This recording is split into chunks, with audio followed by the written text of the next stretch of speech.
বাংলাদেশের রাজনৈতিক অঙ্গনে নতুন করে তীব্র বিতর্কের জন্ম দিয়েছেন সদ্য শপথ নেওয়া পররাষ্ট্রমন্ত্রী ডক্টর খলিলুর রহমান।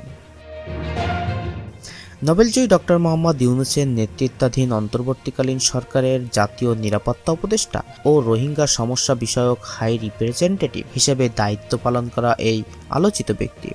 এবার তিনি বিএনপির ভারপ্রাপ্ত চেয়ারম্যান তারেক রহমানের মন্ত্রিসভায় টেকনোক্রেট কোটায় পররাষ্ট্রমন্ত্রীর দায়িত্ব পেয়েছেন। মঙ্গলবার 17 ফেব্রুয়ারি জাতীয় সংসদ ভবনের দক্ষিণ প্লাজায় নতুন মন্ত্রিসভার অন্যান্য সদস্যদের সঙ্গে শপথ নেন তিনি। সংসদ সদস্য না হয়েও কিভাবে তিনি সরাসরি মন্ত্রিসভায় স্থান পেলেন তা নিয়ে দেশজুড়ে শুরু হয়েছে ব্যাপক আলোচনা সমালোচনা। ডক্টর মোহাম্মদ ইউনূসের সরকারের পুরো মেয়াদে আন্তর্জাতিক কূটনীতিক, নিরাপত্তা ও বাণিজ্য আলোচনায় বাংলাদেশের পক্ষে গুরুত্বপূর্ণ ভূমিকা পালন করেছেন ডক্টর খলিলুর রহমান।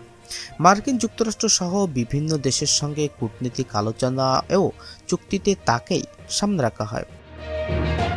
প্রধান উপদেষ্টা ডক্টর মোহাম্মদ ইউনূস যতবার বিদেশে সফরে গিয়েছেন, প্রায় প্রতিবারই তার সফর সঙ্গী ছিলেন ডক্টর খলিল।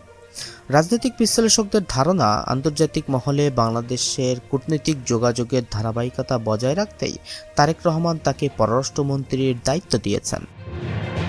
অন্তর্বর্তী সরকারের দায়িত্ব পালনকারী কোনো উপদেষ্টা পরবর্তী সরকারের মন্ত্রিত্ব নিতে পারবেন না, এমন একটি নৈতিক ও রাজনৈতিক নীতি দীর্ঘদিন ধরে আলোচিত ছিল।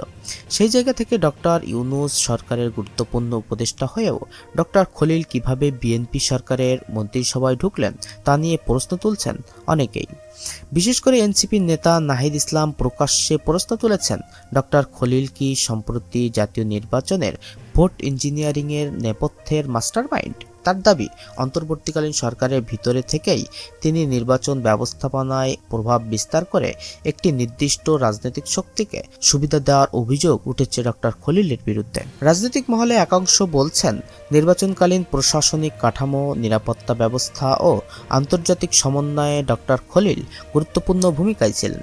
সেখানে থেকেই প্রশ্ন উঠছে, এই প্রভাব কি নিরপেক্ষ ছিল নাকি রাজনৈতিক উদ্দেশ্য প্রণোদিত? যদিও এখন পর্যন্ত এসব অভিযোগের বিষয়ে ডক্টর খলিলুর রহমান কিংবা বিএনপির পক্ষ থেকে আনুষ্ঠানিক কোনো ব্যাখ্যা দেওয়া হয়নি। বিভিন্ন রাজনৈতিক দল ও নাগরিক সমাজের প্রতিনিধিরা বলছেন, অন্তর্বর্তী সরকারের গুরুত্বপূর্ণ উপদেষ্টা সরাসরি পরবর্তী সরকারের মন্ত্রী হওয়ায় অন্তর্বর্তী সরকারের নিরপেক্ষতা নিয়ে প্রশ্ন উঠেছে। বিশ্লেষকদের মতে এটি শুধু একটি নিয়োগ ইস্যু নয়, বরং ভবিষ্যতের নির্বাচনী ব্যবস্থাপনায় বিশ্বাসযোগ্যতা নিয়েও বড় ধরনের প্রশ্নের জন্ম দিয়েছে।